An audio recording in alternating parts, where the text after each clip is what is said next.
नमस्कार, मैं हूं आपके साथ आस्था कौशिक। मैनपुरी में एसपी नेता पर दलित लड़की की हत्या के आरोप लगे हैं। कल करहल में वोटिंग के दौरान एक दलित लड़की की हत्या कर दी गई और आरोप लगा कि लड़की की हत्या इसलिए की गई क्योंकि उसने बीजेपी को वोट देने की बात कही थी। बीजेपी के करहल प्रत्याशी अनुजेश प्रताप ने एसपी नेता प्रशांत यादव पर लड़की की हत्या करने का आरोप लगाया है। इस मामले में बीजेपी ने सख्त कार्रवाई की मांग की है। तो बीजेपी को वोट नहीं देने पर हत्या के आरोप पूरा परिवार लगा रहा है। लड़की की हत्या पर परिजनों ने आरोप लगाया कि बीजेपी को वोट देने की बात कही गई, इसीलिए लड़की की हत्या कर दी गई।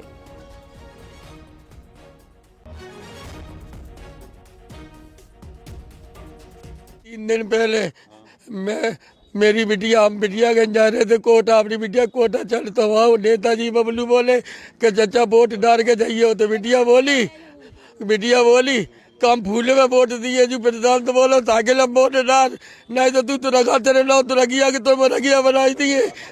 और जाने कल मेरी बिटिया को 12-1 बजे मोटरसाइकिल में बैठाने को रात दिन में ढूंढो, रात में डंडा में पता करी बिटिया नहीं आई हवाई। तब बबलू नेताजी ने प्रशांत को भाई कोटी में मलवाओ, बन की कार बिटिया कहाँ करेगा तू बैठा लेगा पूरे सब जने देगी। तो मैं जो बोला हमें पता ही नहीं, हमने उतार दो। तो एक जगह संग साथी और तो डॉक्टर मोहन कठेरिया और जो जगह नाम प्रशांत पत्रकार यादव है जी।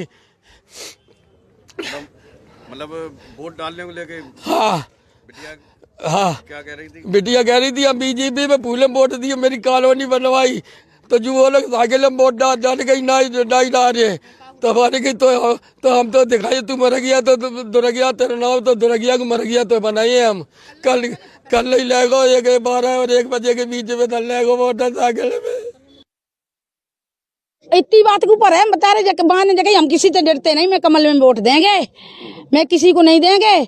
बहाने कही तू दुर्गिया है तो तू चुरगिया बना दी, कल वोट डाल के देख ली तू मैया की लाल और बस जाए पकड़ ला। ये मैं जब विश्वास मनते माई नेताजी के द्वारे वारे बेटी हुई है पार्क दे बेटी राती ओ मैया मेरे लला घायल हो जाना है। और करहल में दलित लड़की की हत्या पर यूपी बीजेपी अध्यक्ष का क्या कहना है वो भी आपको सुनवाते हैं।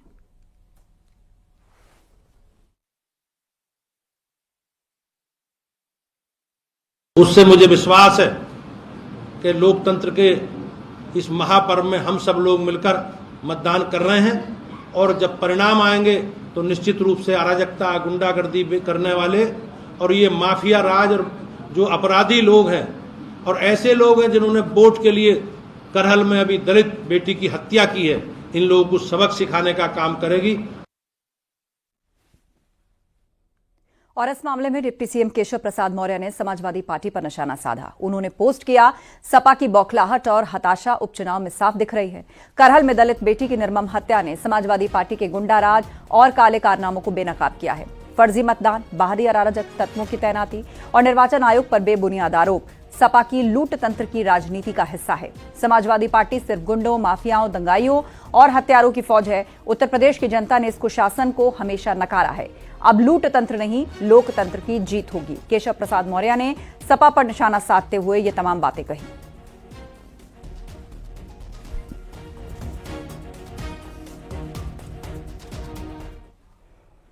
डिप्टी सीएम ब्रजेश पाठक ने भी इस मुद्दे पर समाजवादी पार्टी को आड़े हाथों लिया है। उन्होंने पोस्ट किया कि मैनपुरी के करहल में एक दलित बेटी की समाजवादी पार्टी के कार्यकर्ता और उसके साथियों द्वारा हत्या किया जाना अत्यंत दुखद एवं घोर निंदनीय कृत्य है। समाजवादी पार्टी का असली चेहरा यही है। निज स्वार्थ, सत्ता स्वार्थ के लिए किसी भी हद तक सपा गिर सकती है। पीड़ित परिजनों का कहना है कि बिटिया की हत्या सिर्फ इसलिए की गई क्योंकि उसने समाजवादी पार्टी को वोट देने से मना किया। यह हत्या सिर्फ एक बेटी की नहीं बल्कि लोकतंत्र की हत्या है। मैं पीड़ित परिवार को आश्वस्त करता हूं कि यूपी सरकार द्वारा दोषियों के विरुद्ध सख्त कार्रवाई की जाएगी। किसी भी दोषी को बख्शा नहीं जाएगा। करहल में आप जानते हैं, करहल में जनता ने जिस ढंग से भारतीय जनता पार्टी का साथ देने का काम किया, करहल में समाजवादी पार्टी कराह रही है। समाजवादी पार्टी मैं कह सकता हूं गुंडे, माफिया, मवाली, लुच्चे, लफंगे, इन सबको प्रमोट करने वाली, पुष्पित पल्लवित करने वाली, इनको आगे बढ़ाने वाली पार्टी है।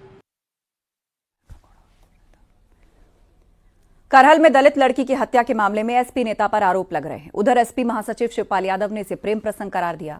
आरोप लगे कि बीजेपी को वोट देने की बात कहने के चलते लड़की की हत्या की गई।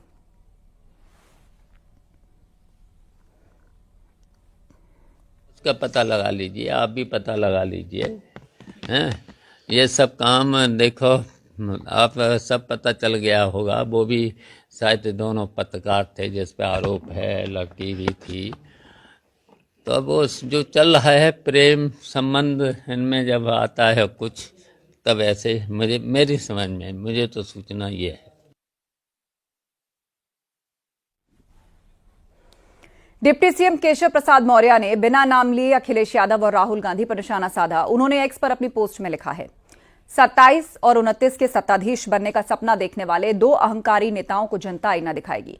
उनका अहंकार और नकारात्मक राजनीति को देश कभी सफल नहीं होने देगा। देश को आरोप प्रत्यारोप की राजनीति नहीं, विकास चाहिए।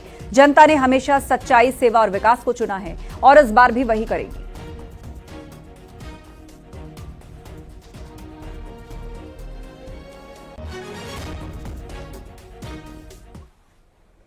गाजियाबाद में फर्जी आईएएस बनकर पुलिस को गुमराह करने का मामला सामने आया। एक शख्स ने खुद को 1979 बैच का आईएएस बताकर धोखाधड़ी के मामले में आरोपियों की पैरवी की। फर्जी आईएएस अनिल कटियार ने डीसीपी ट्रांस हिंडन के दफ्तर पर फोन करके मामले की जांच को बाधित करने की कोशिश की। जांच करने पर अनिल कटियार फर्जी आईएएस निकला। पुलिस ने अनिल कटियार समेत 2 लोगों के खिलाफ केस दर्ज किया है।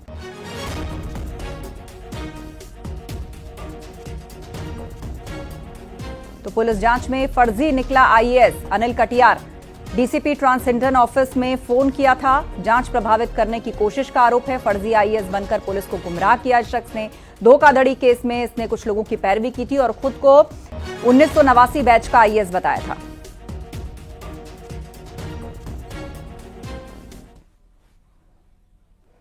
एटा में जलेसर कोतवाली में तैनात सिपाही का गाली देते हुए वीडियो सामने आया। सिपाही का फरियादी से गाली देकर बातचीत करते हुए ये वीडियो है और ये वीडियो कब का है फिलहाल साफ नहीं है। जलेसर कोतवाली में तैनात सिपाही का ये वीडियो बताया जा रहा है। न्यूज 18 वायरल वीडियो की पुष्टि नहीं करता।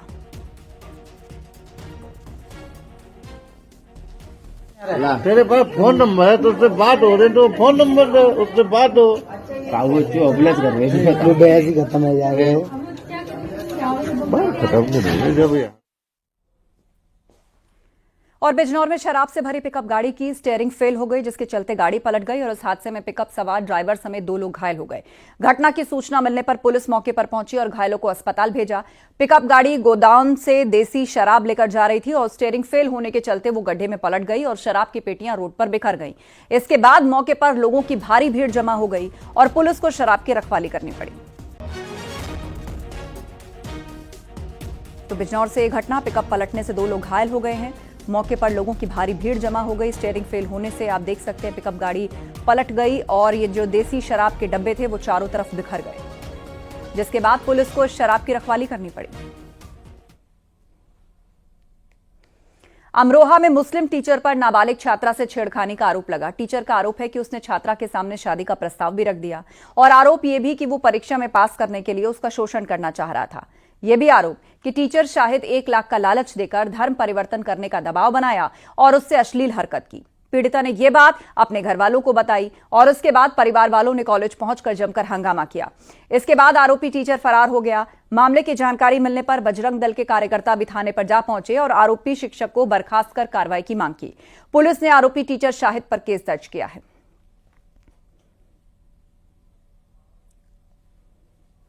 इंटर कॉलेज धनौरा में जी एक लड़की, हिंदू समाज की लड़की पढ़ती है जी, जो एक वहाँ साजिद नाम का टीचर है। अच्छा, वो गणित का टीचर है जी। वो काफी लंबे समय से उस लड़की पर धर्म परिवर्तन व 1 लाख रुपए का प्रलोभन देकर और उसे फेल करने की धमकी देता था। वो कहता था कि मेरे साथ आप प्यार करो, अच्छा, और मैं आपको पास करा दूंगा, 1 लाख रुपए दूंगा, बाद में आपको शादी भी कर दूंगा। ठीक, इस तरह की बातें वो करता था। अच्छा, इस घटना को 12 तारीख को लड़की के पिता ने प्रबंधक आशु सिंगल जी को बताया जी। उसके बाद भी उन्होंने कोई संज्ञान नहीं लिया जी। फिर ये 20 तारीख में उन्हें द्वारा उसका साहस इतना बढ़ गया कि उसने द्वारा एक घटना की और आज इस विषय में सब लोग यहाँ इकट्ठा हुए हैं।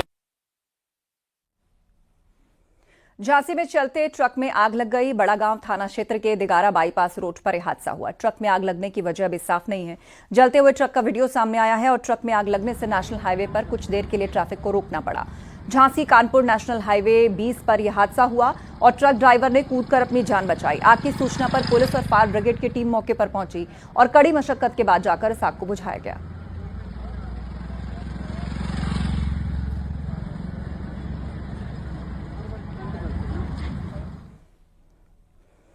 बरेली में नैनीताल हाईवे पर कोहरे के कारण हादसा हो गया है। इस हादसे में एक एम्बुलेंस समेत 12 गाड़ियां आपस में टकरा गईं। इसमें 25 से अधिक लोग घायल हो गए। घायलों में कई नर्सिंग स्टूडेंट्स भी शामिल हैं। कई ट्रक, बस और कारों में टक्कर हुई। हादसों को जिला अस्पताल भेजा गया है। तमाम घायल जो हादसे का शिकार हुए उनको यहां भर्ती कराया गया है। घायलों में कुछ की हालत गंभीर है। भोजीपुरा थाना क्षेत्र के नैनीताल हाईवे पर हादसा हुआ और बताया जा रहा है कि घने कोहरे के चलते यह हादसा हुआ है। पुलिस ने घायलों को अस्पताल भिजवाने के साथ गाड़ियों को किनारे करवाकर गाड़ियों की आवाजाही शुरू कर दी है। गाड़ी हटेगी तो थाना भोजीपुरा अंतर्गत जादवपुर के पास घने कोहरे के कारण 6-7 वाहन आपस में टकरा गए। पुलिस द्वारा तत्काल मौके पर पहुंचकर घायलों का रेस्क्यू किया गया तथा सभी घायलों को हॉस्पिटलाइज कराया गया। इसमें कुल 3 व्यक्ति घायल हैं जो कि पूरी तरह खतरे से बाहर हैं। कानून व्यवस्था संबंधी कोई समस्या नहीं है। हाईवे पर ट्रैफिक सुचारू रूप से चल रहा है।